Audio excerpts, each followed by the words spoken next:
Well, we've made our way into a mine of a giant that somehow is not far from Lake and Hearth. Our job is to clear it from some undead, mind-controlling fiend. And, so far, the element of surprise has been used against us and is not in our favor. We stand atop a giant ramp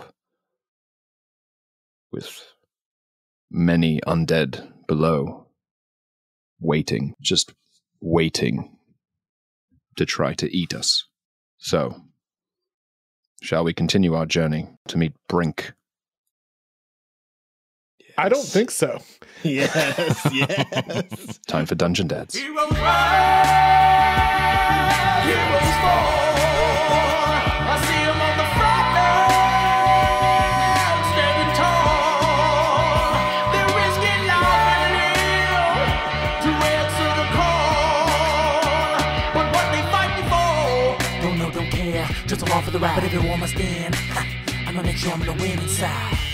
Hey, everybody, and welcome back to the podcast. As always, I am your DM, Tom Blaylock, and I'm joined here by the fellas on their way down. John Watson playing Ionus Silhavine. What's up, John?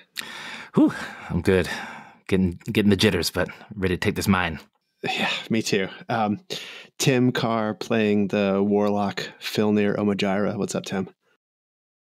I'm doing pretty well. I'm excited and a little scared. Yeah, me too. And the war priest, Abel Rockbrother, played by Sam Frank. What's up, Sam? I don't think it's worth it. I think we just turn around and go home right now. You know what? Listen, I'm not railroading you here. If you want to go, you can go, like, for sure. But let me give you a little bit of recap. Jonas wants a mine. I'll get him a mine. God damn it. So the last few episodes, the guys did a little research on the one known as Brink after the old owner of the mine, a Durger named Dagmoon, was caught and interrogated by Rollo of Lake and Hearth, who quickly uncovered and scouted the location of the best stone and silver mine in more than 100 miles. Aided by Florin Gershon's budding new magical ability that he calls Indices Weirding, he can attune to any book he touches and knows all of its contents, allowing him to answer basic factual questions about it. The guys learned that Brink has been in the valley as long as there has been a valley, that he travels with the drow priestess of Loth, and that he is hornier for books than any undead Illithid ought to be. To that point, Florin warned the fellas, like multiple times, against bringing any books into Brink's proximate location. This warning was ignored by Ionus Silhavine, who brought his spell book with him. Before dawn, they collected their belongings and headed out, giving them a little time to reflect on what might come next. Whether building a new kingdom in the valley is worth it or not is kind of beside the point, I think, at this juncture. They have some money. They have some of the best builders on Gilbrain, and they have veteran warriors, and a newly minted oldie but goodie king of the Owlwood stands with bear mounts, the undercarriage of the future, the gnome on Pantherback. You mean Blackfoot? Blackfoot, yes.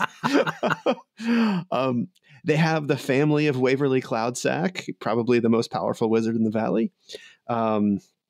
Sorry, maybe John, is he the second most powerful wizard he's in the valley? He's definitely second most powerful. Yeah, maybe so. Yeah. But his family is happy and fat and tended to like monarchs in Lake and Hearth.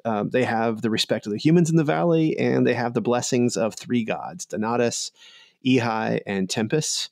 And 4, if you count Griggly, whose gift of the old teleportation circles have created a whole new dynamic for the fellas here. But now they are inside the mine. They fought and dispatched 5 blue furry quaggoths, and they are on this track made by giants to pull huge stones from the depths. They dropped a small stone which rolled down the track, 1,500 feet in a steady slope. and these blue lights lit up as it rolled down, almost like they were triggered by motion. They failed a few secret saving throws. And finally, the voice of Brink himself boomed in the mine. Come down to my dice, and you have even brought me a book. And so that's where we are, guys. You are about a third down the length of this track. You are high on the Bula cigarette that Florn rolled you, that is mixed with enchanted wizard paper, not Filnyr. Not all of us. Sorry, you said come down to my dice, and it made me remember to get my dice.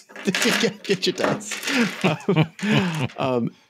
One detail that I left out at the end of last episode is, as this stone rolled down the track, down the ramp, and the blue lights came on, the light as it went out for the two of you, for Ionus and Abel, as the light went out, you had a few moments, 5 or 6 seconds, where you were almost totally blinded when the light went out. So your eyes are reacting to the light. And mechanically, I want you to understand that this probably is going to mean that when it goes from bright light to dim light, you're fine. But when it goes from bright light to darkness, you will have a full round of inability to see in the darkness of the cave. Filnyr will not suffer from this, but this is basically just the cost of these of this particular smoke that you're under, which kind of grants you dark vision. And Abel saw this, no one else saw this, but as the lights went on and turned off as the thing went down, you saw that there were 3 or 4 openings that led into new paths that went sort of down in perpendicular directions from the ramp that you're on, smaller. And in the first set of these holes, you saw bodies clearly dead, recently dead. And then on the second one, you saw standing skeletons that were holding miner's picks and just standing. And at the very, very, very bottom, you saw these machines, these contraptions, which had inside of them, it's hard to say exactly what it is, but it's a machine, and you can see that it looks like it's sort of hooked up to a creature. And you see a face and you see arms, but the arms are part of the machine and the legs are part of the machine. They're in these like cages that are with spikes cutting into them, almost like they are a part of the machine. Fellas, can I ask you a question? Yes. You just did. Absolutely. Has anything good ever happened to you in a cave? Not to my knowledge, no. Yeah. All right, let's get this over with. I was blooded for the first time in a cave. That's Felipe Madamba. We're putting that in the pros column, are we? One never knows if it's within their power until they know it's within their power, and that's the day I became a gnome. I see. Well, we can hope for good things, but we should definitely expect the worst. So how far away is that first opening with the dead bodies in it? 300 feet. All right. Of walking. Come on, guys. Let's go over here. I'm going to check this out. And wait a second. I'm gonna stealth. I'm gonna stealth over. Okay. All right. Disadvantage. As the lights... Wait, we still have pass without trace, right? You don't, but Felipe Madamba will recast it on you. Okay. So, and he does. He kneels down. He picks up some stones, and some dirt. And as he sort of rolls it through his fingers, you see that as it hits the ground, the first few things you hear, and as the dust starts to hit the ground, you don't hear anything from it at all. And he says, "We're good." All right. That's a 21. Wow. I mean, my 21 God. total. It's an 11 plus 10 from Pass That's Without awesome. Trace. Right? That's great. Good job. Okay. With disadvantage and a -1 to stealth. Yeah. That's amazing. Okay. Shh, fellas, I'm sneaking. So here's the interesting thing. As you sneak, the lights don't come on. Is that interesting? I think so. It is. I mean, everything that moved before had lights triggered by movement. Yeah. Ionus, Felipe, I think we must move Are quietly. you guys speaking in your mind? Sorry. Yes, telepathically. Yeah. Because we have Ares' magical bond.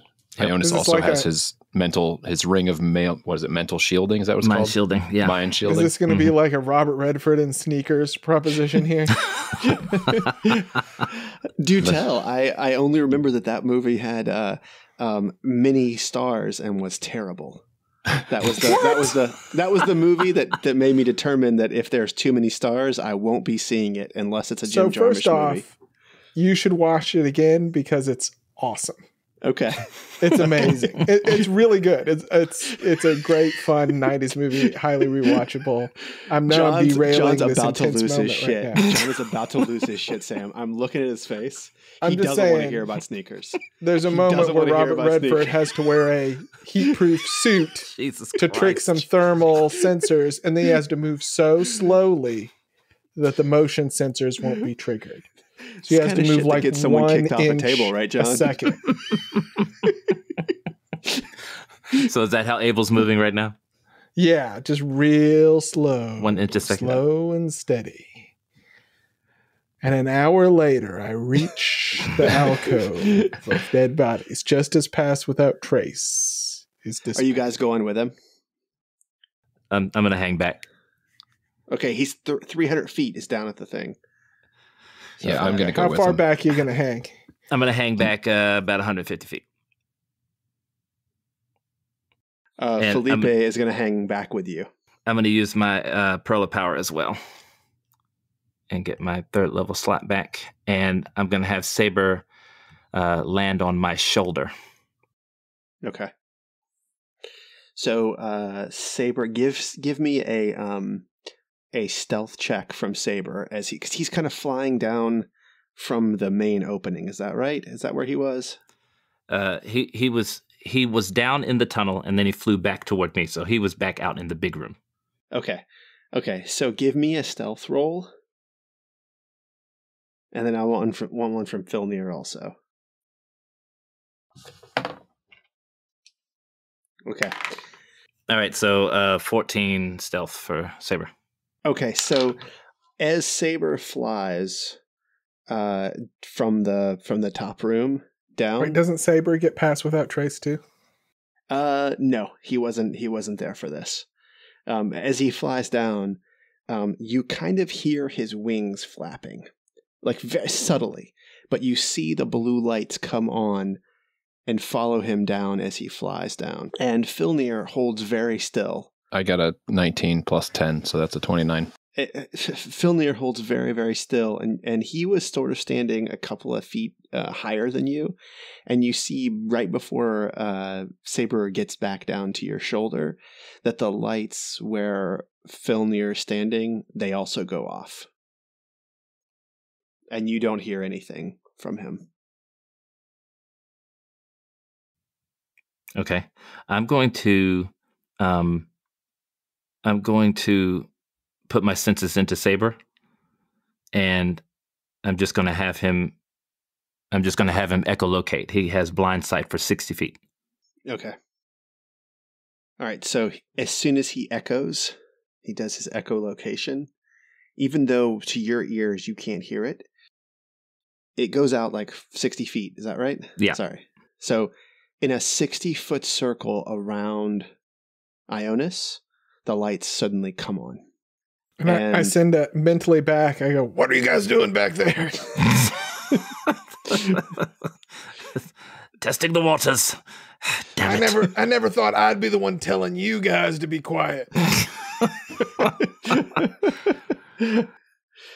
All right, so as John tries to figure out what the fuck that's all about, Filnyr and Abel, you get down to this opening, and give me, well, first of all, there are in both caves on either side of the track. Don't forget it's about 16, 17 feet across. The cave here, and about 12 feet high, 12, 13 feet high at the tops. It's a semicircle. It's like a cylinder going all the way down.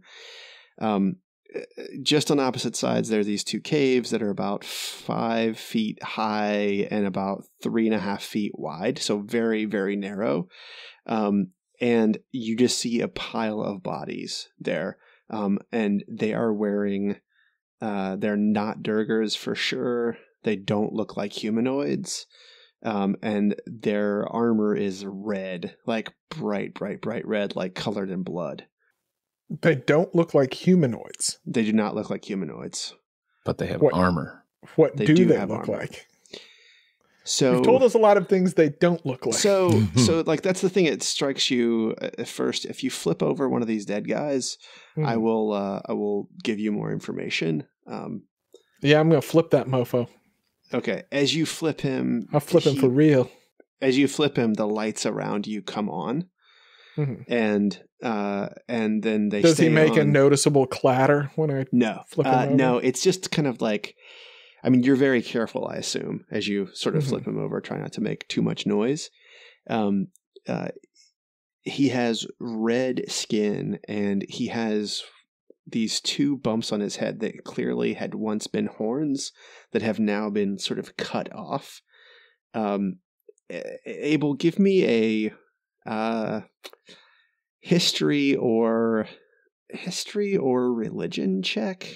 I'm not sure either one of these makes sense. They're types of demons. These are definitely demons. 19. Okay, yeah, these are definitely these are demons from the hell plane, and you've not seen them before, but this sort of reminds you of what Schnobik told you about the battle from the depths with the demons. It actually did before you even told me that. Okay. Yeah. So that was the role. That was the religion check. Is that this is sort of like you've read about these like incursions from hell up through the Underdark, and your 19 perception. Filnyr, what's your passive? My passive perception is 15. Okay, so actually, while Abel's looking at this, he's not noticing the thing that you are. You see that above the just before the lights come on for a second, you see that there is a hole cut in the tunnel, in the main mine that goes down the shaft. There's a cut that goes straight up. And you can kind of see, as the lights come on, you can see that there is this, it's very reflective on the actual hole. And so you get the sense that there are something that is like mirroring light up in this hole. Okay. Does it look like things are falling down from the hole? Like, are the bodies underneath it, or is that a separate? Okay. So there's two sort of like, the cylinder goes down, and where you're standing, there's a cave that kind of cuts into exactly where you're standing. So the place where they would walk is at the level of where your feet are. The center of the cylinder of the mine that you're coming down is where these mirrored, like polished stones go up, and this shaft goes straight up. So there's more than one of these. Well, this is the only one you've seen. Got it. Yeah. All right, I'll relay that telepathically, point it out. But I'm not sure what the significance is yet. It was daylight when we came in, so I would. It's not bright otherwise, right? So it's not clearly, it's like a skylight. It is not currently bright. But it was bright outside. But yeah, it was bright outside. Yes, you got here in the morning time. So you're looking at it now, give me an investigation check if you're going to sort of look a little closer to this. I rolled a 3. Okay. Yeah, I mean, there's definitely it looks like it was created. It doesn't look like some kind of animal or something burrowed through this thing. That's about the only thing you can tell with a 3. Okay. Guys, we got a pile of demons here. Normally I'd say that's a good thing, but in this context, who could say? I was a little out of sorts before, but I do remember that Schnobik and the woman that he was in bed with, they mentioned a light well. Yes, but it was daytime outside, and there is not any light coming down from above. It only seems to reflect the light when the lights go on below. I'm only saying that we are not sure what's happening, but is this creature involved with this in any way? It's also possible it's not quite finished. Indeed. And Felipe pipes in here. He says, hey, from where you're standing, do you see any mechanisms in the hallway? The Durgers sometimes build these things to target people who are susceptible to daylight, and they use them as weapons. That could be what you're looking at. It's hard for me to tell. I can't see it from here. Can I do a perception check and look around? Yeah. So you're going to carefully try to flip the guy back down so he's like stationary, because you're kind of holding him up. I'll put him back the way he was. So I want you to give me another stealth check.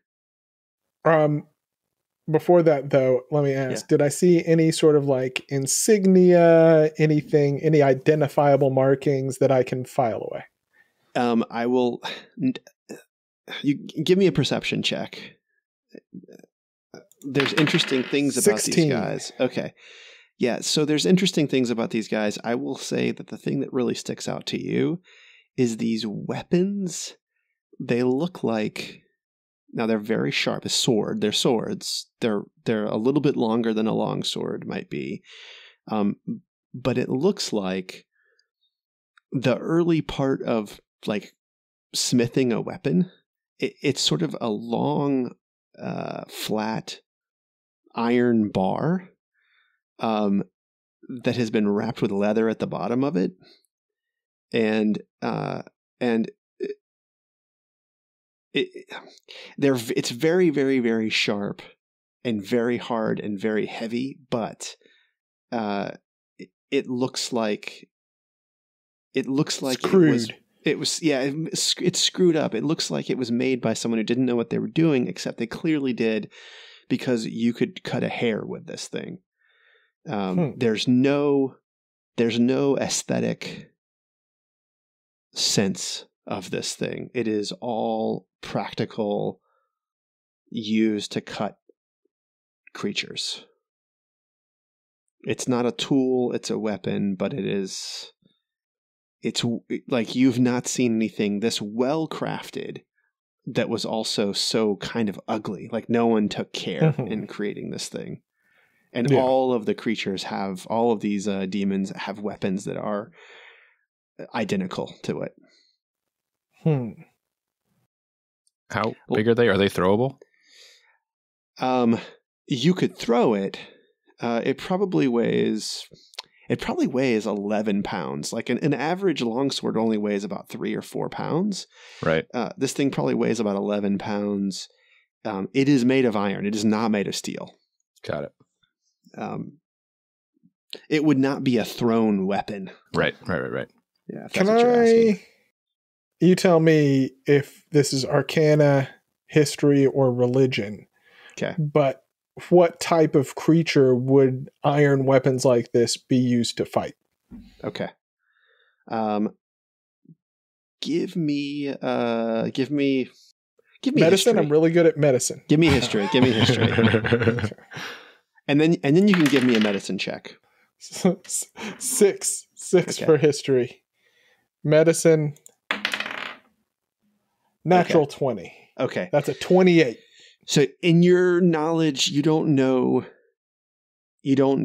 not heard of these kind of weapons before, but just looking at it and examining it, it is not made to be fighting people or things that are armored.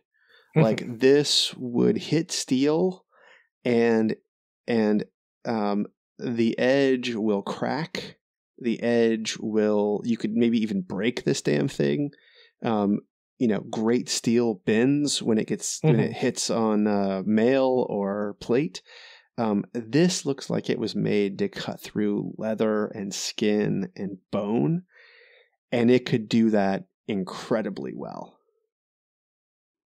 It's like a torture device. The heft of it also, like, you've never cut off a person's head on, like, except for maybe in battle. Like, this looks like you could line up 6 people and with a relatively well aimed shot take off their heads one after the next without really trying. If you could lift this and swing this, like, the way you could swing a sword. Which I'm assuming I can. You could, yes. You with totally a strength of 18. You definitely can, yes. Well, I mean, I'm going to take one. Yeah, okay. I don't sense anything coming off of it, right? No. It's a lump of iron. So let's call this a demon knife. Okay. And on your character sheet, you can add it one-handed. It does a D10. As long as the person is not wearing metal armor. If they are wearing metal armor, it's going to do a D4.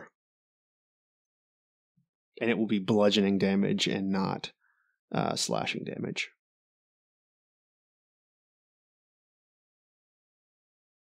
Okay. How many creatures are there? So there are 2 stacked up on top of each other. And with Abel's 120 feet of dark vision, he sees just nothing but bodies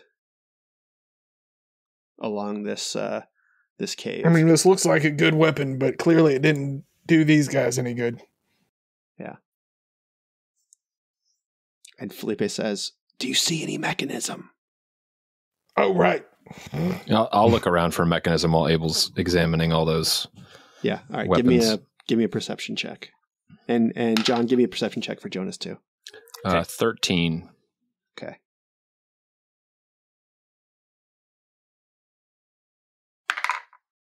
$17 for Jonas. How far away are you, Jonas, from these guys? You said 150 feet? Yeah. Okay.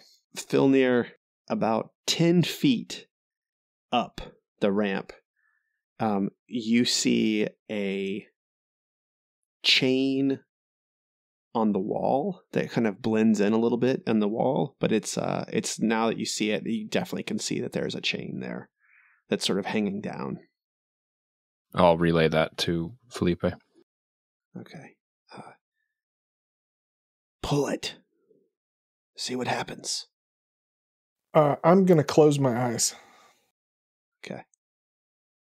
I will slowly make my way over to the chain.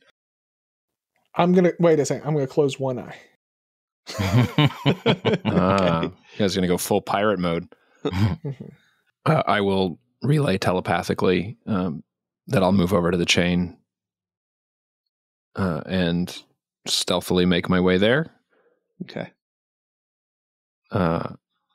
Look at it quickly to see if it looks harmful, and if it doesn't, I will give it a tug. Looks harmful in what way? Just like if it's sharp, or No. if I can see any sort of obvious connection to, a giant trap. block over your head. Yeah, So- so Wile E. Coyote's rigged this thing for the Roadrunner. Any when- anvils dangling. So when you get next to it, you do see that it sort of it's connected to so the chain is not huge. Like we're talking about the about like a your Durger pinky, size. about your pinky. Oh wow. Okay. Like that's how big around the chain is. It's super long, and it stretches up, and it goes into a hole in the actual cylinder of the mine, straight above you. So Okay. it's about 3 feet high, where the chain is hanging down. There's about a foot showing, and then it goes up into a hole. Okay. Yeah, I'll look above me for obvious, things that could come down, but if it looks like solid cave, then I will. Yeah, give me a perception check. 22. It doesn't look like there's anything there. Okay. Yeah. Okay. It may get bright. Who knows what else may happen? Here goes nothing. I'll close my eyes too. I'll give it a tug. Okay, so who has their eyes closed? I am into I have- Saber. I have a hand over one eye while I Okay. look with the other eye. Okay, so give me a perception check, Abel. Uh-oh. 17. Okay. Filnyr pulls this chain, and at first, Filnyr, it's sort of like you can tell that it's kind of stuck on something, and you're pulling it, and then you give it a little bit more of a tug, Mhm. and you feel it sort of give. Okay. No light comes on. But Abel sees clear across the about 20 feet away from you, 17 feet away from you, on the exactly opposite wall of the cylinder. Abel, a tiny little hinged piece of cave pops open across the way. It's about 2.5 feet wide and a foot tall, and it flips down almost like an access panel. Hey, something just flipped open over there. Where? Where is it? Over there. I'm pointing with my mind, Felipe. Okay. I must be too far away. My dark vision only extends 60 feet. I can see it though, right? You can see it. Well, you Okay. heard it. When you turn around, you can see it, and it's Okay. like right behind you, across the track. I will go explore. Keep your eyes open. Warn me if you see anything. I will, I say, while keeping one eye closed. So I'll slowly make my way across. Okay. And look at the panel. The panel is flipped down. There is a box that is revealed, an empty box space that is revealed, and inside this little box, there is What's the in the top box? half of a sphere that is like a radius of about 5 inches, so it's about 10 inches across, and it's like a little globe that's sort of sticking out from the bottom of this little box. And there's a little bit of a hint of glowing pink that you can make. And actually, you can only see black and white. There's a little hint of glowing something in the darkness. That is the sphere. I bet it's Okay. pink. It is pink. It is pink. It's totally Ladybone. There's something glowing in this box. It looks round, but I can't tell further what it is. Oh man, just round glowing ball. I might as well keep moving.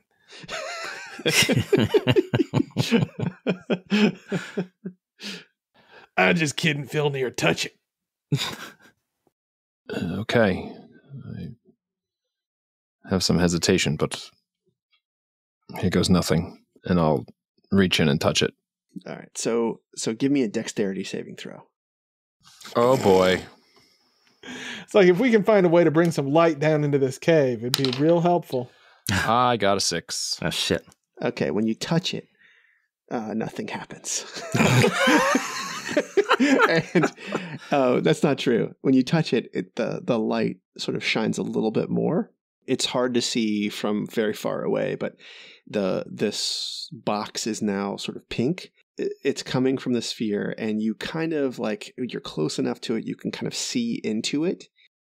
From where you are, it's really hard to look into it. You'd have to like kind of move your head into this area, but there's enough space for you to actually get in there with your head and have some hands in there to sort of manipulate the ball, but you can sort of see that it's looking at different things, like, and right now it's just looking at the chain that you just pulled.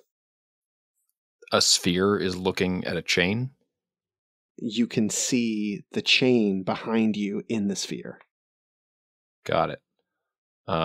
And when I touched it, does it feel like something that I could manipulate with one hand? Like is it floating and I can spin it or it's reorient it? On water. It's like it's floating on water. Okay. But where it is, there is, now that you're in it, you can see that it's actually sticking out of a small stone cutout. Okay. So there is more ball below. Yeah. But you can't see, there's no way to, you couldn't get it out at this point. Right. I'm going to try to turn it with my hand. All right. What I want to do is take it so it's looking down. So based on the chain orientation, like rotate it in the way that makes it look like it would look downward instead. So as you turn it, you feel that you can also turn it and also kind of, it feels like you can push it down a little bit as well. Okay. And so it turns and your hand is blocking. It's hard to see what it's like pointing at. Right. But you can see that it, like, as you get your hand on it, you can see that it's like actually you could press it down like a button. I'll try that. Okay. Roll me a D4. Like if a giant centipede comes out of the cave, I'm going to be real pissed. It's your idea. I got a 4. Okay. So you managed to luckily point the damn thing straight down. And when you push, you hear some clicks. And it's about 3 seconds later after you hear these clicks, it is just daylight shining down in about a 20 radius circle beneath this light well that has been created. And so it is touching Abel. Abel, your eye that is you have kept open is blinded for a few seconds, and it's sort of you start to get your bearings again. Jonas, you see. Oh, Spider-Man, turn on the dark.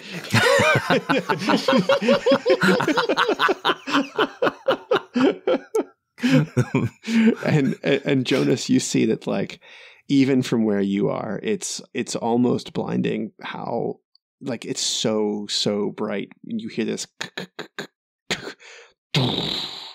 and then the light just goes down right over where Filnyr and Abel are.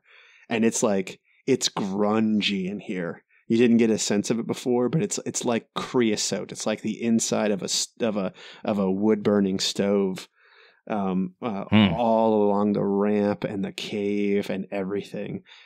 Looks like it's been burned many, many, many times in here. Well, and Abel, for the lights. The demons, when it's touching their skin, even though they're dead, their arms almost recoil, and you can see that smoke rises up from them. Shall we leave the lights on? I think it's going to get real smelly in here. I'd turn it off for now, but good to know we can do this. Well, we can do this while we're here at the panel. How far down does the light go? Is it hitting the skeletons down below? So right now it's hitting right below the light well. The light well is about a 5-foot radius, so 10 feet across. And no, it's like 7.5. It's like more. It's more than 5, less than 10. But when it hits the ground, it's a little bit bigger. It's sort of like a flashlight. Sure, yeah. And I mean, you haven't moved it yet to see how far what the angle can get, but right. But it only opened the one light well. It's not like it didn't open anything further down the tunnel. That's kind of what correct. I thought might be happening. That's correct. That is right. Okay, well, given what you just said, I'm going to sort of roll it like a mouse ball a little bit and see if anything changes. So it moves crazy like when you move it, the smallest little bit of movement like sends the light spinning around. And give me a D20 roll here to see sort of see how far away it gets. 19. Okay. So you have decent control of it. You were trying to shine it down where the skeletons are, and it gets down there, and the skeletons don't react to it. They're not burning up or anything like that, but you have illuminated another 300 feet down. And that seems to be about the edge of what the angled lights can do. Okay. I vote we leave the lights on. It'll help us more than hurt us. Thoughts? I missed it. How far does it go? Okay.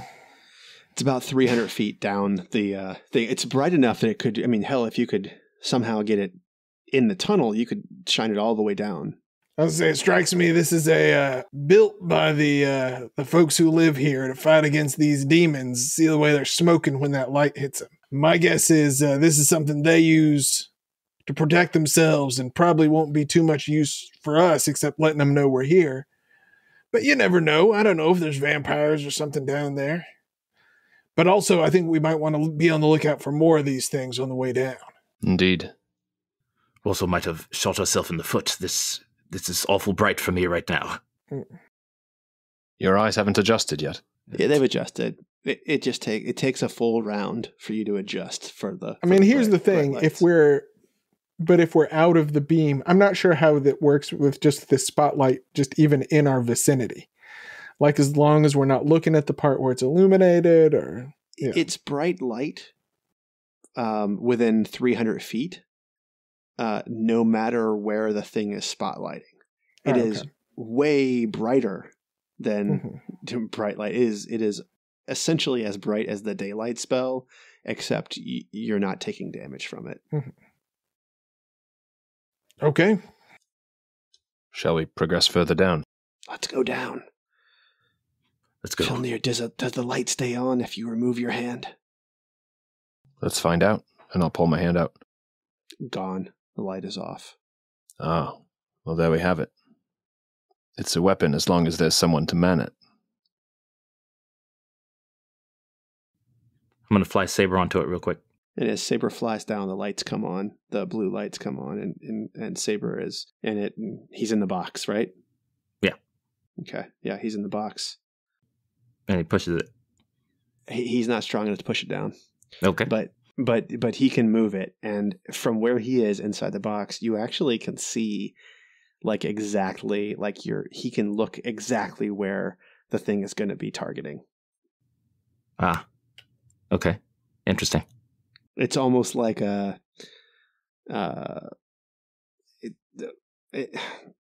it's almost like fiber optic. Mm-hmm. I was going to say like a targeting scope, or yes, that's like right. Yep. Okay. Well, so much for making those tiny movement lights moot. That would have been a nice touch. However, we should progress. I think anybody looking for us already knows we're here anyway. There may still be some advantage in them not knowing exactly where we are at all times, but I think we have sufficiently announced ourselves.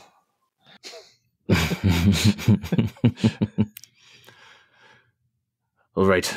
Well, downward then. Come, Saber. All right. And the bat flies back on your shoulder. Are you still hanging back about 150 feet? 130.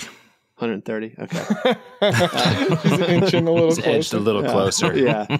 So Felipe is going to stay with you. Okay. He knows where the bread is buttered in this group. He's here to see you in action. He does not want to be there when you are dead, if you die. So he has basically decided he's going to stay and protect you. He's big into edging too. He's big into edging. It's true. It's true. Not what I thought that was, by the way. So you guys are heading down. Let's get another stealth roll for Filnyr and Abel first. And then Ionus and Felipe will do the... I got a 14 with my natural 1. I got an 11, rolling Okay. 2 Okay. on disadvantage. Goodness. So for both Filnyr and Abel are making noise as they walk down, and the noise seems to trigger these blue lights to come on. Ionus, we've screwed up. Come quickly while the lights are already on. Okay, how long do the lights stay on? I mean, they're as they walk. I'll give you another. But stealth like check if we stand still, how long do they stay on? Okay, before you're gonna they try go that. off?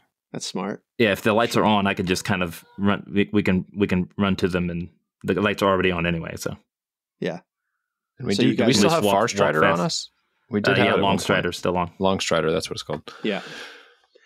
So as you wait for them, and you count 1, 2, 3, 4, all the way to 10, and the light is still on. And then when you get to 12 seconds, the light is off.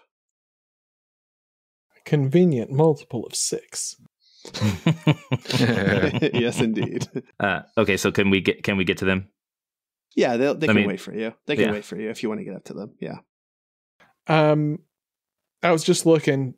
Apparently, you cannot cast silence on like an object or something and carry it with you. Unfortunately, Doesn't it's work like It's light. an area Not like only. darkness. Yeah, I wish it was. That would be so badass. Yeah. Let's go down. All right. Are you worried about the skeletons? Well, they look like workers. That doesn't mean they ain't gonna try to take our head off, though. But we should not try to initiate with them. If they ignore us, should we ignore them? Yeah, something tells me we're gonna have plenty of folks to fight on the way down. A few extra on the way back up ain't gonna matter, I don't think. Why weaken ourselves unnecessarily? Okay. We got to cut the head off this snake. Then I will take up the rear then. And as we head down, if they do double back on us, I will be there to protect the king. My thanks. Onward. And he looks a little bit nervous now for the first time. As you guys Because we've make got your way. skeletons at our back. Yeah, he doesn't like having anything blocking his exit. He Mhm. really hates it. And as you're walking, he's sort of he forgets that he is his thoughts are being heard, and he says, "I wonder if those caves go down, or if they might leave out. I wonder if this tunnel or that tunnel, the ones where the skeletons were, they must be to other mines. We had a mine in Owlwood. I wonder if, well, I guess she's dead. Yes, and I guess he's dead as well. My God, everyone Felipe, get your head in the game. Oh, shit, sorry. Sorry. All right, give us another stealth roll as you guys make We your way need you down. looking around here. Keep your head on a swivel. All right, 28 with pass without trace. And 26. okay. 16. Okay, great. So the lights do not come on for any of you as you walk. And you get to the skeletons, and the one that is closest to the trail. Now, this cave that the skeletons are coming in is much larger than the one that the demons were coming out of. And it looks like it was actually mined open. And you see that there is the top part of some more rails here that are similar to the rails that you are walking down, but medium-sized creature type rails, not giant rails the way that you're heading down on. The skeleton closest to you when you approach just turns around and clicks a little bit. And then he just doesn't even acknowledge you. He turns back around and he doesn't lift his miner's pick. He just stands there. This isn't a mine. It's a tomb.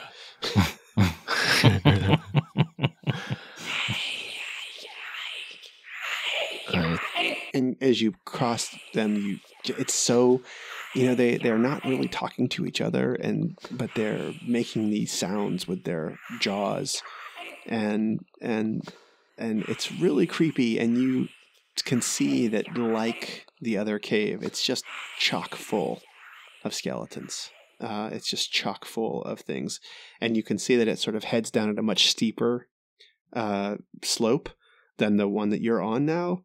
And it's just skeleton skulls all the way down until it disappears down the hole. That does not sit well. Both sides. Sorry, and there's skeletons on both sides. I wonder, it does seem like Brink has invited us down, and I wonder if he's simply holding his forces till our backs are up against the wall. And then Filnyr and Abel, you both hear, I've told you what to do. If you want to be safe, you may leave. I mean, listen,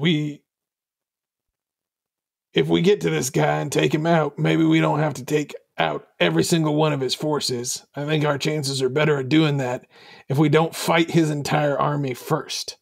I agree. Given the option, I'd rather fight his entire army second if it comes to that. Well, if it comes to that, it may be the end, but so be it. Abel, how many of these can you take out, if confined? Oh, a lot. I mean, I don't know. I can't give you a precise number, but I'd venture so far as to say a lot. Ionus, I think we could certainly plan an escape between my abilities and yours. We could certainly create some holes and sprint. I think you may be correct. If we can take out their leader, if they are still attacking, we may have some means of still defeating the army and still escaping. If we even need to come this way. It's quite ominous. All those skeletons just standing around. And you see the lights at the very bottom of the shaft come on. But you don't see anything there moving. And then you see the machines that are down there that have the creatures inside of them. They're not moving, they're not making any sound, but you're much closer to them now than you were, and you can see that the heads in them, they look like they're the heads of Durgers. And then this light is moving up toward you. It's about 500 feet away now, but there's nothing coming up, and it keeps getting closer and closer. It's 400 feet now. Something. Do we hear anything? Give me a perception check, but really, that's so far away for anything. 15? You're like, maybe maybe I hear something. And this thing the lights keep coming up, and it's 300 feet away now. You guys are all together, is that right? Yeah. Felipe says, "Be ready," and takes out his dagger axes. Yeah, I don't think I've put my sword away. Yeah, and it's 200 feet. Is there something? Does anyone have the ability to see invisibility? I'm going to go into Saber. Okay. How far away is his blind sense? 60 feet. Okay, so the light is 200 feet away. What about hearing? It's 150 feet away.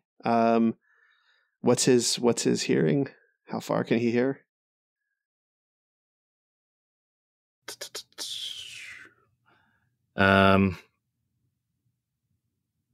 He's a bat. He can hear. He's a bat. He's got keen hearing, advantage on perception. Roll with advantage a perception check at 150 feet. Okay. That's a 20 and an 8. So yeah, a 20. All right. As you're warged into your saber with his keen hearing, it almost sounds like just like dust moving, and then you really catch it. You can hear air, and you can hear the flapping of wings. Small wings. And the thing keeps flying up toward you, and it's now 120, 110, 100, 90, 80, 70. Are we doing something? We should not be standing close together. Spread out slightly. 60. All right. I'm going to move. So you're going to get out of Saber? Yeah, I'm going to get out of Saber, and I'm going to move back 40 feet. Okay. So you're moving at about the same speed as this thing. Mm-hmm. And Felipe reluctantly moves back with you. 80. It's got wings. 90. It's flapping. It's definitely something. Be ready. The lights are on you all. And then it moves, and it continues moving up. Now it's 30 feet away from Jonas. Is it moving past us? It moves right past you. Higher than you. And you actually hear it as it goes overhead. But they don't see what it is. They don't see it. And then there's a moment where the lights are still going, and it's just utter darkness all around the center of where the lights are coming on. And this very tiny little sound comes, and Jonas, you hear a pebble land right next to you. And gentlemen, even with your dark vision, the lights are on, and you can see the outline of a sphere of darkness that goes around that goes around where Felipe and Ionus are. And I need to roll initiative. All right, 6. 17, baby. 17. Okay. I think my dex is a little higher than Abel's. Yep. Okay. So you see that now it's like where Jonas is, he is just totally shrouded in darkness. And you see this little fellow speed right into the darkness. And for a brief moment, you can see he's red-skinned and he's got like draconic wings. And he's a tiny little imp, and he shoots into the darkness. And Jonas, You are being targeted. Sweet. You hear him come all the way up against you, and he makes this sound. He goes, he has advantage, and 15. Miss. Okay. And he goes, die, bring the book. You bring the book. Okay. And, but you can't see him though. Okay. Filnyr. Okay, so am I also in the darkness, or this is just... Jonas moved up about 40 feet, he said. Right. Up away from you. So you and Abel are like 40 feet away. And the only thing... So we saw this darkness moving, or did the darkness appear, and then the imp was something we saw and it moved into it separately? Is that right? Just to make sure I understood. The imp was invisible. Okay. So we didn't see it. And then then suddenly there was a sphere of darkness that appeared. Just in a static place. Even though the lights are on, it's like the lack of light where they are. Right. Okay, but I was trying to figure out if it was like on a second creature or if it just appeared, and then did the imp become visible and dart in? And then he darted in. Right. Okay. All right. I saw an imp go in there. I'm not sure how we're going to get him out of there. Ionus, I need you to come back towards us as soon as you can. And I'm going to move to the edge of the darkness, right to the edge, like on line with where Jonas was. And I'm going to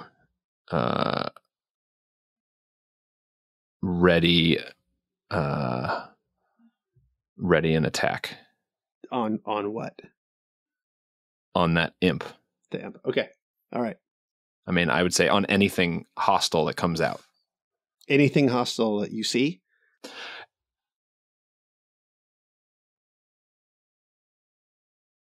Let's see. If Ionus comes running out, I think anything hostile that seems to be chasing him, I would swing at it. Yeah. Okay. All right. Abel, it is your turn. All right. I'm going to cast Holy Weapon as a bonus action. Okay. On my spear. So it does 2d8, additional 2d8 radiant damage. Yep. And I attack Filnyr. Okay. What? Why? That's a 20. A 20 will hit. All right. That's 13 damage plus... double 8s. That's another 16. I don't understand what the fuck is happening. And right what now. do you say? Do you say 29. anything when this happens? No. No. Okay. Some weird fucking backhanded DM tricks over here going on. Failed wisdom saves. and right. And Felipe, so he has this like ability to sort of at 10 feet, he has blind sense, and so he moves over and says, "Ionus, duck," and you can use a reaction to duck if you would like. Yeah, I'll do that. And he says, all the way down. I'll go real low. And, okay. And you hear him pull, something, a dagger probably from a sheath. And then you hear it kind of twirling and there's magic around it and it hits the imp and you hear, ow, master, I'm sorry. And you're still in darkness. Ionus, it is your turn. Okay. Here's my question: if Saber does, if Saber does his echolocation, can he relay that to me, or does that have to be an action for me to see? You have to have an action to. He to can't see tell through me. him. He can't tell me how far I need to run or what's happening on the other side. I mean, you could talk to him and get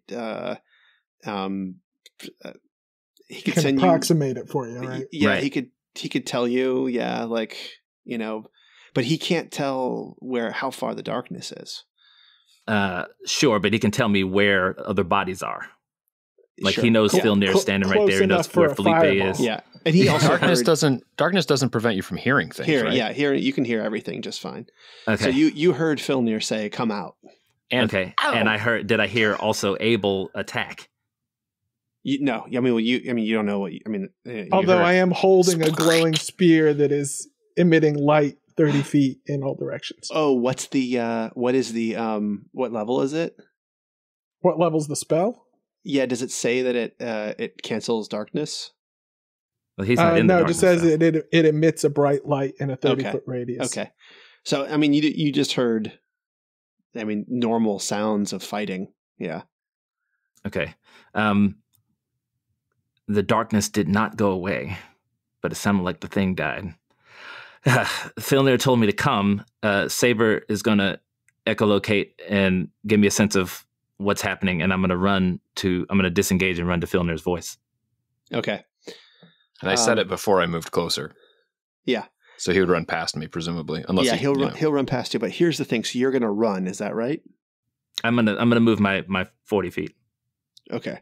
So I still am going to need you to do an athletics check. And you have seen the ground here. It is like there are rocks all over the place between the rails. The rails are probably a little too slick to actually walk on. So you've been walking on the track. It's not difficult. It's a DC 12 acrobatics check or athletics check. If Okay, you so are I could do acrobatics. blinded. Yeah.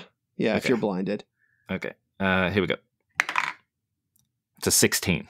Yeah, so you make it through and you run right past Filnyr. And Filnyr, you see him run out. And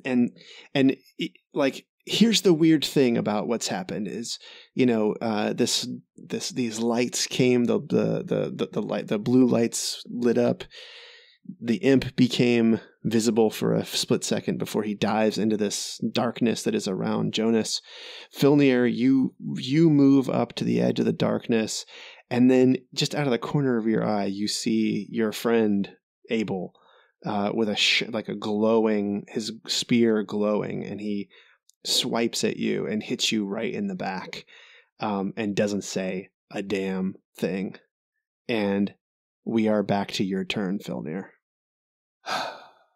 And nothing. Where was his turn? Where was the imp's turn? Was there an imp's turn? He was first. And he didn't come out. He did not come out.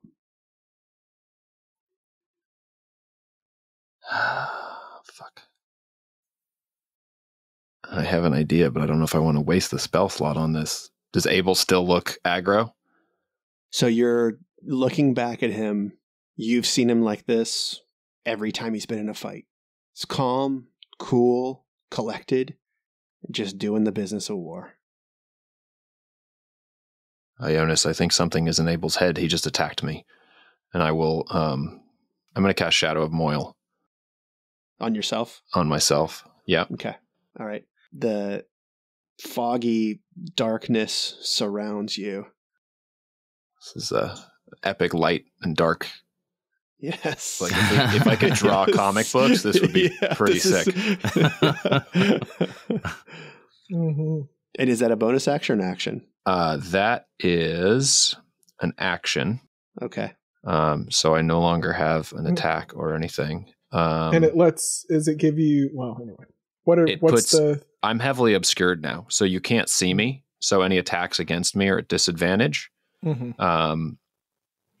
And I have resistance to radiant damage. Very nice. It also makes bright light dim light within 10 feet of me. So there's definitely like a light brightness battle Uh-huh. going on. And is that darkness still there? It's still there. I can think of nothing more frightening than a shadow of a moil falling over me.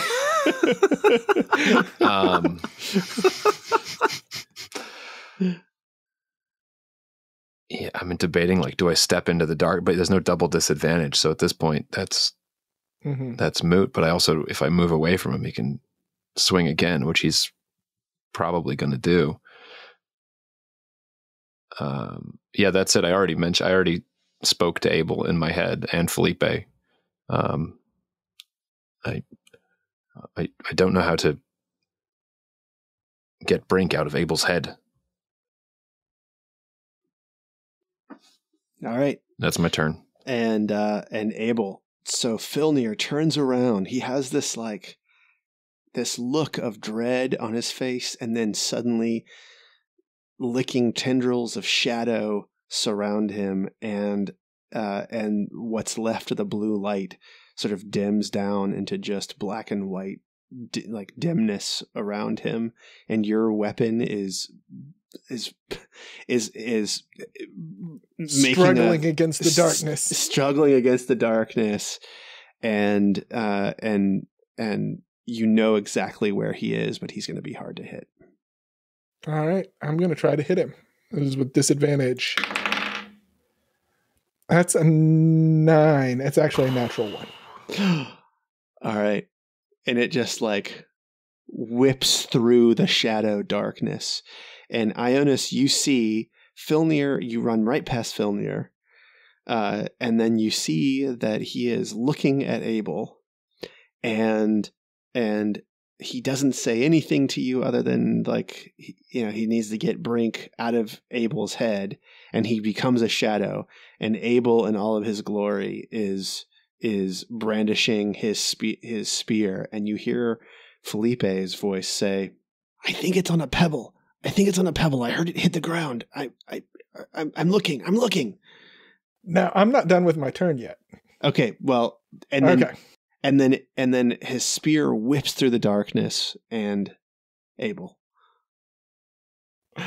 Wait, Felipe's does? No, you hear Felipe. Does. Okay. Yeah. Okay. He's running around the ground. Right, I'm going to use my War Priest action to attack again. Again with disadvantage. That's an 11, but I'm going to use my Channel Divinity to add 10 to it. Jesus, you have to do that, don't you?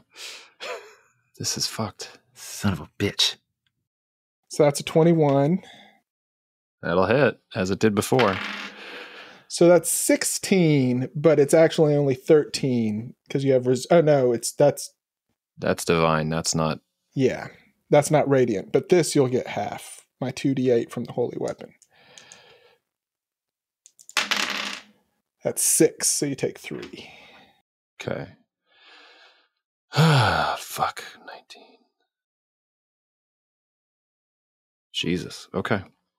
And then lights. So Jonas, yeah. from behind you, you see the lights come on again, and something is moving up toward you, and it's about 400 feet away, and then the lights about 10 feet away from you suddenly go on, and you see a drow wearing white robes, and she's holding a staff that is easily 7 feet long, and she holds it up in the air, and she says, "Come to Brink, wizard, and we will let your friends go free." And it is your turn. Son of a bitch. Filnyr, I don't understand what's going on. How far is the Drow Priestess? Just 15 feet away from you. 15 feet away. Okay. I know that this enemy is bad. I am not sure what to do with Abel and Filnyr. but I'm hoping maybe it'll help if we stave off the actual attack that's coming at us. So I'm going to cast blindness on the Drow priestess. All right. And what is the DC on this? It's a DC 16 con save. Con save. Yeah. Okay. All right. She's not terrible with con, but let's see. Hey, dumb question, but since this affects me directly, should Sam be making a save at the end of each of his turns? No, not yet. He does not get another save yet. All right. All right. So she goes, I don't need my eyes anyway. Oh, it worked. And Sweet. And Filnyr, we're back to you. Where's this lady relative to me? How close? So Jonas moved out about 10 feet past you. Okay. And another 15 feet beyond. So it's about 25 feet away from you. Okay. So we still have that extra 10 feet of movement. So this is a bonus action. Yeah. I'm going to Hexblade's Curse the drow. Okay. So she's cursed for 1 minute. And then I'm going to make my way over there. Because I can't teleport over there since that was my bonus action. Now, heavily obscured should mean that you are not able to get an opportunity attack from Abel unless he can't see me or something. Yep. Yeah. Unless he has true sight. Nope. So I will walk over and I get advantage on these because I am heavily obscured. And she's blind anyway. Oh yeah, she's blind. Yeah, I get double advantage. Eat that. All right, so I'm going to swing Quiet Dark with advantage. Oops, that was only once. 24. Ooh. Yeah, that's going to do it. Okay. That'll do it. And that's 7 slashing plus the Hexblade's Curse damage, which is 4, so 11 damage. And then I'm going to swing again. Ooh, baby! Natural 20! Oh, shit. Oh, my God. Oh, my God. Yeah. Oh, that feels good. Just taking out all that anger of Abel hitting me and just taking it out on her.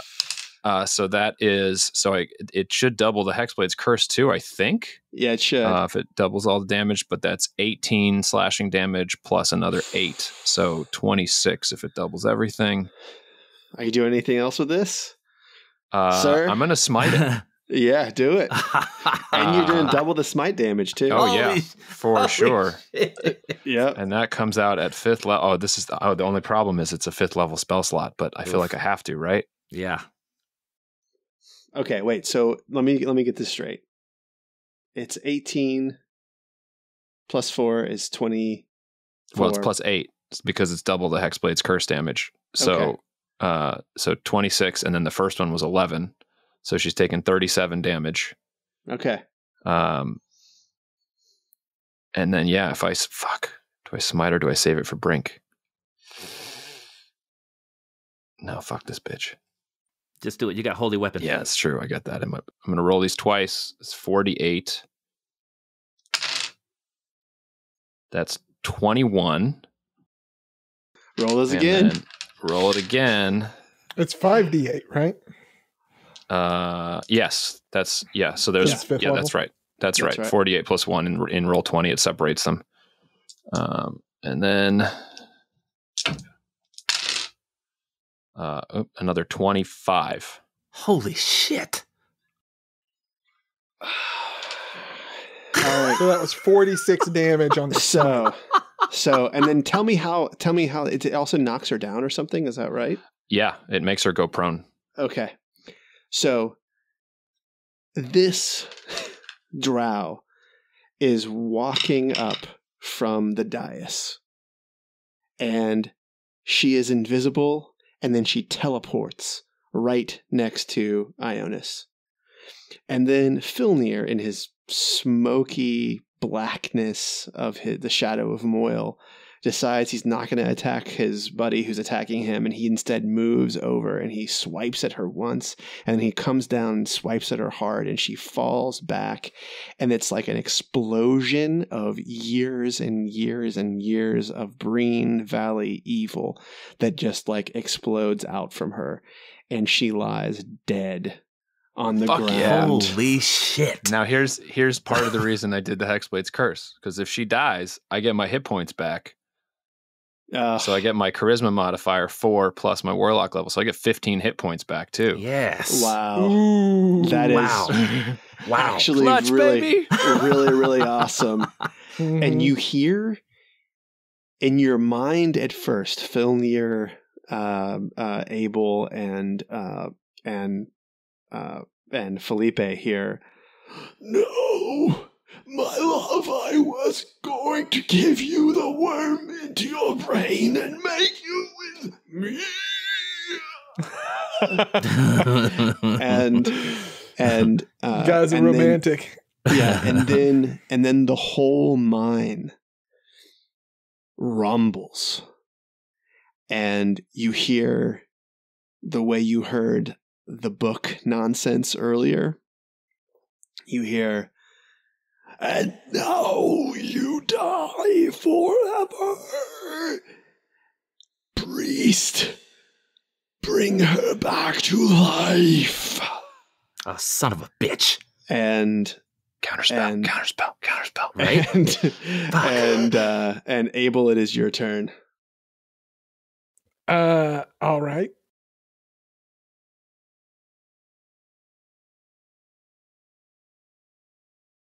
So let me ask a question. Is she at 0 hit points, or has she died the true death?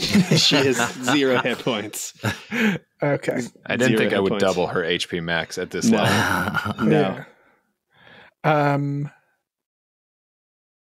But she's an NPC. I mean, Yeah. Yeah, dead is dead.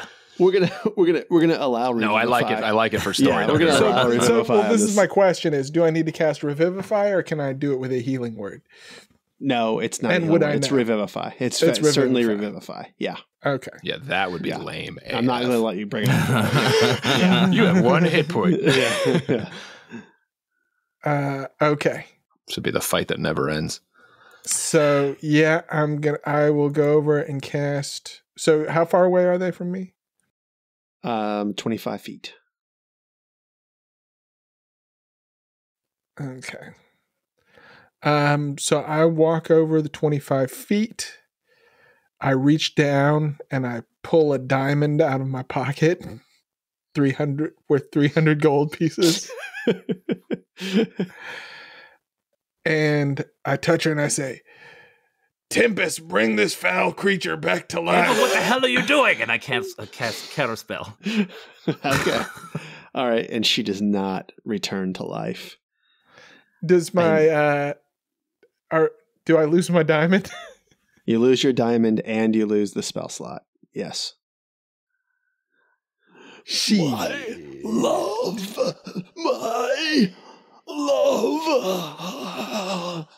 And Is Revivify an action or that's an action? Yeah, It's an Sure, action. that's an action. It's an action. Yeah. Yeah. Give me a break. Bonus action. Let me hit you. Leave. all right, hold on just a second here. I'm trying to see. I think anything that I could do with a bonus action requires me to take the attack action. Okay. So I'm going to stand up and ready myself. Okay. And Does he get You a saving throw? you hear nope. Damn it. Nope, not yet. and you hear in the darkness, "Do you guys have it? Do you guys have it handled? I think I'm closing in. I'm closing in." and you hear Felipe. He's like clearly crawling around on the ground. Felipe, get up. Come to us. I can't see anything. Come. Hey. Okay, and it is Ionis' turn. The Call darkness to my is still voice, there. Felipe. Break. You say that out loud? Yes. I say it with my brain. Oh, you're right. You're right. Holy shit! I do say out loud. Brink, show yourself, coward! I'm here. I've come. I will come. And then I. This Somebody is so. get that drop. This is so stupid, but I it's so goddamn it, Abel. I hate you. I look at Abel and I cast polymorph. If it's any consolation, I hate me too. You're gonna DC cast 16. polymorph on whom? Abel. You're gonna polymorph him Yes, into what? a turtle. Oh, oh my goodness. Okay. All right. What's the is that a wisdom saving throw on that or con? I'm trying to. It's wisdom saving throw. Oh, I'm real good at those. No, shit. Just fail it, please. I would love to, but that's 17. Fuck. All right. I can't do luck points on that, can I? Not on him. I can't change his roll. He might be able to do a luck point. Do you have a luck point? I mean, I can change his rolls Sam, on luck points. Sam, you don't have luck? No. No. Okay. Whenever you make an attack roll, ability check, or a saving throw, you can spend 1 luck point. You can choose to spend 1 of your luck points after you roll the die. But hostile. He's not hostile. you choose to you, which of the Jonas. D20s is used for the attack. This is my question. Is that because the boundaries of this mysterious effect that I'm under? If I know something will interfere with the command that I have been given, can I Right. still do it? Right? Yeah, Like I'm probably willingly not. submitting myself to a polymorph would probably keep Yeah, me from I carrying think out you're my right. command. I think you're right. I think that's correct. Because at this point, you have a command. Mhm. You have a command, Now, and he didn't specify My other anything question about. is, Yeah. does the most recent command cancel out my previous command? He is not taking. He is not taking total control of you. Right. Your commands still stand. So as many commands as he gives me, I have to try to follow all of them Your current as command. long as they don't. Your current command is to revive her. Right. That's right. Okay. Yes. Okay. Okay. All right, Jonas. Do you want to do anything else? No. You see that Abel has not turned into a turtle. No, I just stare at him in defiance. And I just think in my head, "Come on, Abel, I know you can do this." Okay. And it is Filnyr again. Wait, actually, we're at the bottom of the thing. I can revive her. Shit. So down below, the lights come on, and you hear these machines suddenly begin to make this high whirring sound. Ooh. And it's sonic, there's like sonic drills. And at first, the ones that are pointed at the sides of the walls, you actually see that they begin to cut into the walls. And then they turn up toward you, and they begin to roll up the track toward you. Very slowly. Don't get me wrong. They're only going about 30 feet per round. But they begin to make their way up toward you. And you see down at the very bottom of the tunnel behind the miners, you see a figure in a robe, and you can just see tentacles coming down from his face. And he looks up at you and he points and he says, "Book touched. You come get me. And he begins walking up behind his miners. And I have he a says, question. Priest. He says, Priest, bring back my love. All right, what's your question? When his like voice rumbles through the whole cavern, or like when there's like the whole thing shakes and tremors, do all of the lights come on? Actually, yes. Oh, Okay. that's They awesome. all Nice. come on. They all come on. Every time there's sound, the lights come on. Wherever the sound carries. Okay, What a great Filnyr, it's visual. you. Okay, how far away is he? He is about 650 feet from you. Okay. And the miners, the Durger mine machines are, just right in front of him. So they're kind of moving Right, up so together. they're 550 feet. Those look like creatures, right? You said they were creatures attached to some sort of weird construct. It's a weird construct. They look like a roll cage dune buggy with a long like subway tunneler, like spinning cone on the front of it. Got it. But it wasn't touching the thing, and it was definitely like doing damage to the wall when they came on, without touching the wall. Okay. Hold on. Let me check how long my Shadow of Moyle lasts. Up to a minute. So I'm not going to drop it yet. I'm going to walk over and slap Abel across the face with my bare hand, Okay, roll to hit. which I get advantage on. Because fuck you. Are you proficient in unarmed strikes? Yes, I am. And I'll make my hand my packed weapon. No, I'm just kidding. No, don't. Hold on. The second one. Oh, I got an 8. So that's not going to hit. I got an 8 and a 1. Okay. Yeah. Oh, I guess I'm proficient. So it would be plus 4. Plus your- Plus strength, plus 1. So either way. Nowhere near his AC. 13. It'd be a 13 total. But don't you get a second attack? Oh, I do. Yeah, you're right. I forgot about that. Nope. Still, God it's the best damn, man. Yeah, no, I'm Shit. rolling. This All is right. the best time to roll terribly, though. But like, I'm just trying to. An 8, a 1, a 3, and a 6. Abel, Yeah. Abel, listen to my voice. Brink has control of you. Shake it off. So he tries to slap me twice, and I just like Yeah. Yeah. I mean, I'm not even sure you see my hand go because I'm shrouded. You just see my hand kind of wave off. Looks like I'm waving off a fly.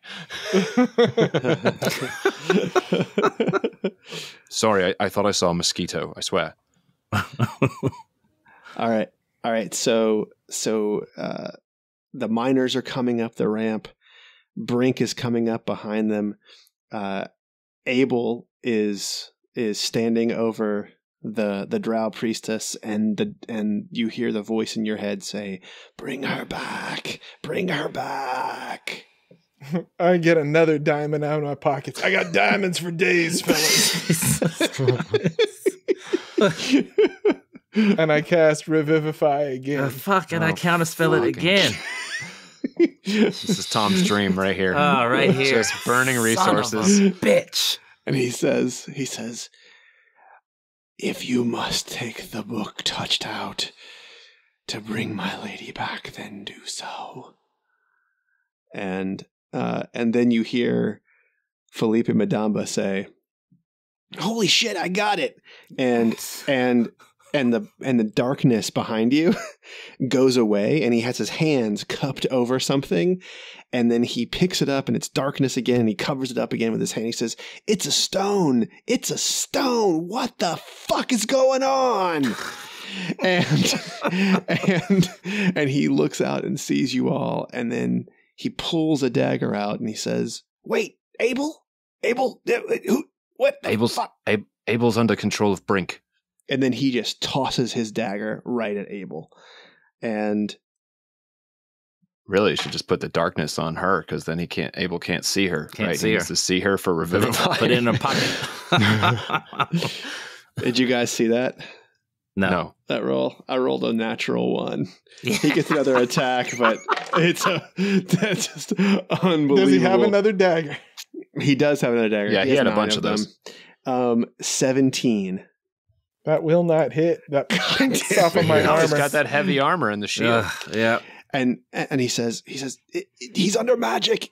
Dispel it. Wizard, can you dispel it? Fuck, I can't. I knew I should You put can't? the spell in the ring. Oh, jeez.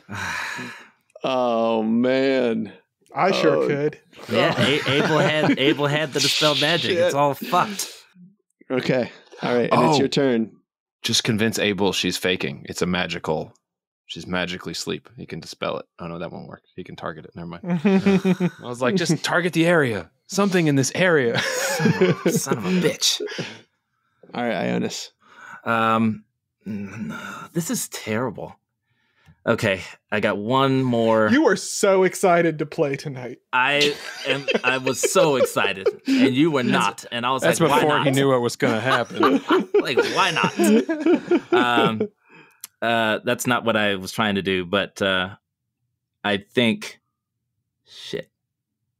Hit him. Hit him. That's Phil. That's Felipe yelling at you. He can take it. Yeah, but shit, man. All right, I'm gonna say put the stone in the priestess's pocket or something mentally, and then I'm gonna start. Let me see. Brink is coming up from which direction? The Down. From down. Okay, so the skeletons are behind us. They're still not doing anything, They have not moved. and so he's coming up with these engines of destruction. Yes. Okay, I'm going to Fucking make him lose concentration. I'm gonna try to race toward Brink, and Do you have dimension door? I'm going to, because he's like 600 feet away, right? Yeah, he's about 600 feet away. Yeah. So I'm gonna start running towards Brink. I'm gonna cast Phantasmal Force on Abel, and I'm gonna make him see the Drow Priestess stand up. Okay. And you're doing this through your charisma, is that correct? Because this is the one that It's a DC 13 intelligence save. Okay. All right. Give me the intelligence save. 4. Oh. And Abel, the Drow priestess, goes, my love, I'm alive, my love. Okay. Who's she speaking to, though? It's just to the air. That's what Abel sees. Yes. And you're going to get inspiration for that, Ionus. Sweet. That's pretty great. And then from So down the does hill. that mean now I get to go back to killing Filnyr? Yeah. Well, he told you that he told you to that kill. command's done. He told you to kill Satisfied me. that He told you to Yeah. take me out if I Well, keep you if from. necessary. Yeah, to if necessary. revive her, right? Yeah. So I'm he paying very close attention to the wording on this. so Thank you. on his and the Durger digging machines turn, they are moving up more toward you, and he gets to a spot on the wall and he pulls a chain, and another box opens up down low, and when it does, you see several small, tiny little holes open up in the wall as like maybe 100 of these things spaced out every 50 feet or so pop down, pop open, and with a little hole that's about the size of your fist that you could stick it in there at about 5 feet up on either side of the mine shaft that you're in. Okay, Saber's racing beside me, by the way. Okay. And they continue dashing up. And Filnyr, it's your turn. You see these little holes open up as well. Sorry, I was distracted. Who opened the holes? Brink. Brink, down below, pulled a chain, opened up a box, stuck his hand inside, and when he did so, these holes opened up all up and down the cavern that you're in. Okay. And we're still in initiative order, so we're still easily within this minute for Yeah, you're still good. You still have Shadow of Moyle. Okay.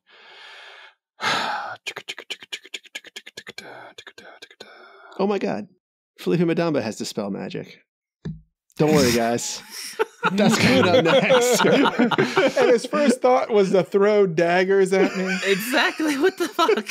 Sorry, my bad. Let's just He's rewind. got some subconscious stuff he's working out. He wanted to see if I would do it first. Okay, let's see. Fuck. How far is Brink?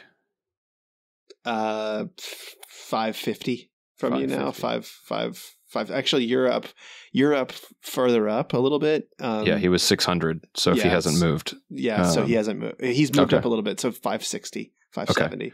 Okay. I'm gonna move down 40 feet. What's my range? That's not going to be anywhere near that. And I'm going to change my pact weapon into a bow. Oh, cool. Awesome. That's cool, man. And because it's your pact weapon and you're hidden, it's going to eliminate the penalty for shooting too far. Yep, it'll be a straight roll. Wow. That's really awesome. You don't have any idea how awesome that is in this particular setting. I know because I've read Brink's character sheet over and over and over again for the last week and a half.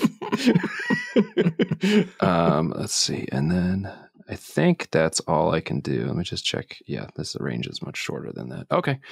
Yeah, I don't have any bonus actions worth a damn at this distance. So I've moved up 40 feet and I'm now holding a bow. Not that anybody could see it.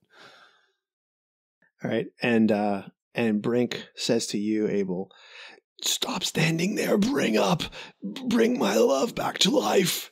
She lies dead on the ground. Time is running out." It's my turn? Yep, it's your turn. So I see her standing in front of me. Do I also see her lying on the ground? No, you do not. But he is telling you that she is lying on the ground, and I will let you do an intelligence check as your action this time around. Okay, intelligence check as my action. 14. And she is lying dead on the ground, and you sort of shake off this feeling that she was alive, but you have already used your action. Blah. I don't take any damage or anything, though. It doesn't explode on me. No. No. Oh, he could have made it do damage to you, but he did not choose to make it to do damage to you. I didn't think Phantasmal. I thought Phantasmal Killer did that, but not Force. Phantasmal Force lets you do a D6 if it's something that would cause damage. So in other words, if you wanted her to jump up and strike him, and I will let you even retcon that if you would like to, if you didn't realize that the spell did that. Yeah. Does she have to make an attack roll on me, or is this a saving throw kind of thing? You would perceive it as though she was attacking you, but I would just take the psychic damage. Yep. So you're looking at her. You're looking at her standing up, and then you kind of look and you think you see her on the ground, and she just slaps you in the face. Pay attention. All right. So you're gonna take roll a d6, John.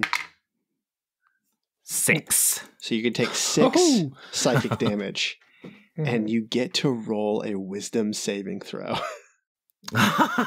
That's the key right there. Ugh. 13. But you're still under the command of Brink down Son below. of a bitch. And hold on a second. I'm also going to roll a Constitution saving throw. Oh yeah, for his holy weapon, right? 12. Still got it. And you still got it. Okay. Still got it, baby. Okay. And Felipe looks at you and goes, "Is he still? Yes. Oh, yes. wait. And I go, no, I'm fine. Oh, good. Let's get this done then, Abel. And he says, Wait a second. Yeah, okay. Yeah.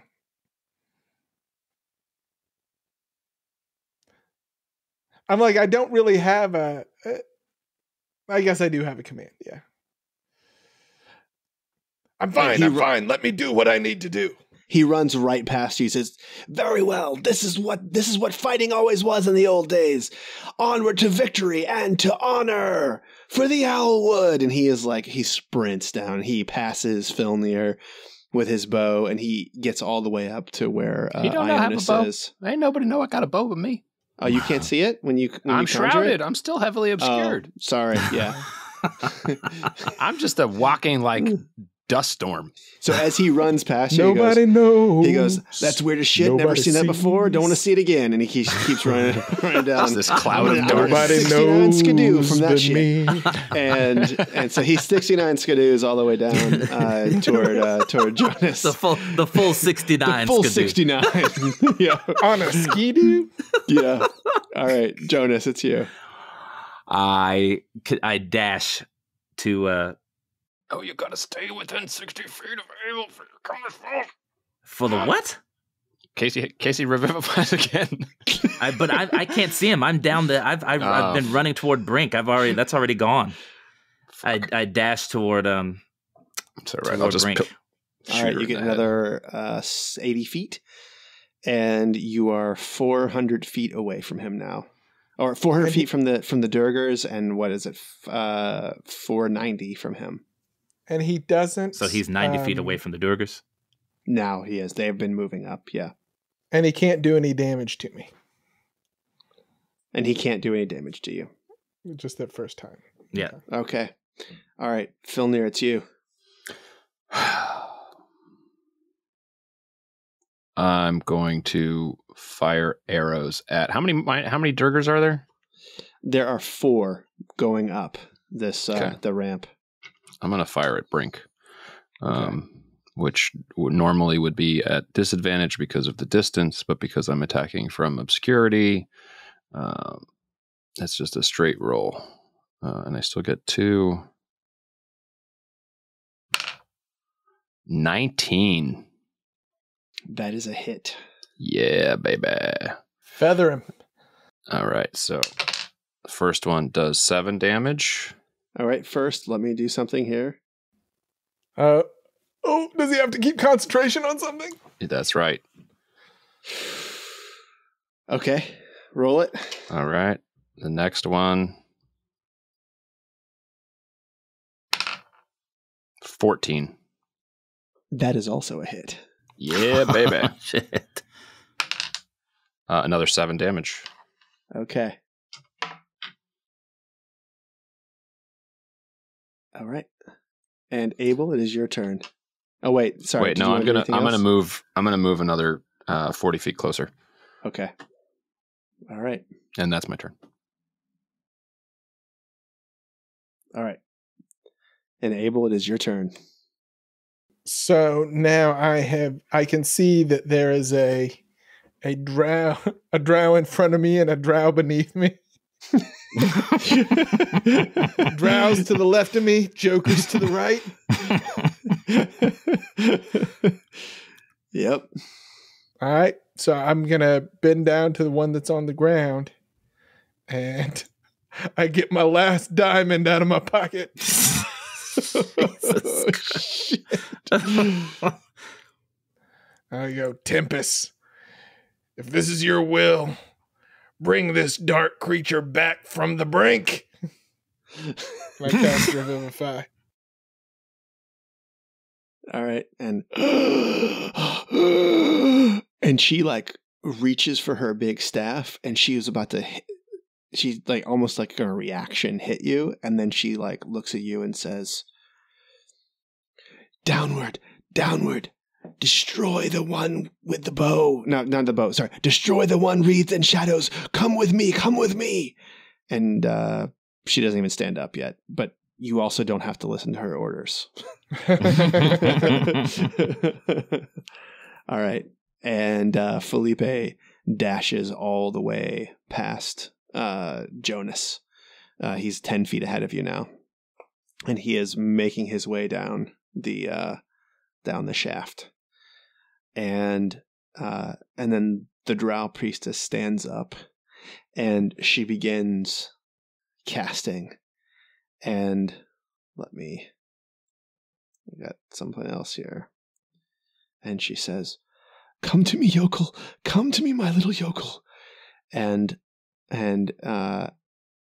right next to you, Abel, this sort of weird, I don't know how to describe him. He comes up, almost like he is rising up from the cave, and the creosote that has formed all over the place, this like dark, it's like dark yellow, almost dark yellow, like fire remnants. This thing, monstrosity, rises up. It's tiny. It's very, very small, like 3 feet high, and it's just oozing with power. And it looks up and says, "Oh, my lady, I do your bidding." And it is Jonas's turn. Let me roll this thing here. It's not. It's actually his turn. Quick question. Yeah. When she is revived, is she still blind? No. When you die, all of your conditions are removed. That will work in your favor at some point, I promise you. I was just going to say, that actually seems like a scapegoat. You're like, hey, guys, beat me up. Knock me down to 0 and then bring me back up. Yeah. And this little, tiny little thing, he begins to cast something, and he turns into a female drow before your very eyes, and begins running down the shaft as well. He looks different than her? He looks different than her. He just looks like another drow. Okay. And it is now Jonas's turn. They're 490 feet away. They are. But yes, he 490 is, feet away. Brink is 490 Brink feet is away. 490 feet away from you. Yep. And the other things are 400 feet. Yep. And you just heard a woman's voice behind you. I'm just saying. Yep. I'm hearing all kinds of stuff, but now I'm just real pissed off. And she is up the hill about 80, 25, 100. She's 120 feet up the hill from you. All right. Okay. Let me see. 120 feet away. Up. Yep. And I see a shadow of Moyle, and I see Abel. Do I see Abel? Yeah, you see Abel. He's next to the drow priestess, and then there's a new drow that's running down toward you. How close are they My all together? gods, they're multiplying. Yeah. I How see close are 3 they all of them together? around me now. 35 feet for the drow to from drow to drow. And then Abel is next to the drow, the priestess. 35 feet from drow to drow. Okay. I turn around after I hear the female voices, and I see multiple drow women now, and I just curse on her, son of a bitch, and I launch a fireball in between the the drow running at us and then the other drow. So that should be 40 feet, and that should get all 3 of them. Yep. All right, roll it. Can you make sure baby. it just singes Abel's toes? No, I'm Almost a full pocket, but like like I said, man, I'm like piping hot now, man. This is like bullshit. Half a pocket. Have a pocket. Okay, here we go. There's a hot pocket, man. 8d6. Come on, rolls. Okay, let me double check here. That's going to be 38 damage because I'm going to add my my modifier to that. All right. some good rolls. All right. The only one who has to roll a saving throw is Abel. Dexterity DC 16 saving throw. Yeah, what's her face had 1 HP after the revivify. Yeah. And I'm like, And with the other one doesn't roll a Shieldmaster, saving it's throw? only if it's a spell that targets only me. What now? With has a- Shieldmaster, I have the Oh, ability Shieldmaster. to add If my it's an attack AC roll. bonus to my Dexterity save. If it's a saving, well, anyway, I'm bad at these. This is good. 14. Okay. Okay. You're going to take the full thing. Oh wait, Give it's me not good. I wanted to save that. all right, so you take the full 34 or 38. 38. Give me a wisdom save. 38. 18. Damn it. Okay.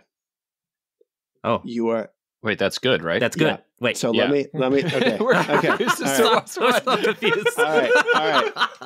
So Abel revivifies the drow on the ground. She pops up. She summons a small demon, which quickly turns into a drow and begins to run down the hill. Filnyr, you see Jonas turn around, look back at what's happening, and he does his fireball, and it's the little tiny little beam of fire blows past your shrouded face and blows up behind you, incinerating the drow priestess. And as the drow priestess is incinerated, the running yokel demon disappears from the plane of existence. And Abel is covered in flame, and you can see now Jonas from his eyes. He sort of moves back, and he shakes himself, and he looks. And Abel, what do you say? You are free of the God damn it, domination. he was in my mind. My mind. And thus ends episode 57 of Every War Must End, the Dungeon Dads podcast. Oof. Brink is down at the bottom of the hill, moving a small contingent of miners, and his priestess, who he loves so well, is lying burnt to a crisp on the ground, and you are alive, all four of you. And Felipe is like, y'all is crazy. Y'all's crazy. Oh, I cannot believe that one. This. Wow. Oh, so good. So Wow. Oh my good. God, we have a lot to talk about in the bonus Lots to talk episode. about. Let's A go lot to right to the talk about. bonus. Yeah, let's go right to it. Toodaloo, everybody. Hop on that Patreon if you're yeah. not, because otherwise you're going to miss this. This is going to be real hot. Miss that, gonna miss tons of content, Discord access, all sorts of stuff. So get on that Patreon. If you can't spend some money, go drop us a review, tell a friend about us. Help Thanks us so out. Give much. us 5 Thanks stars. so much. Thanks, Five everybody. Thanks, everybody. Toodaloo.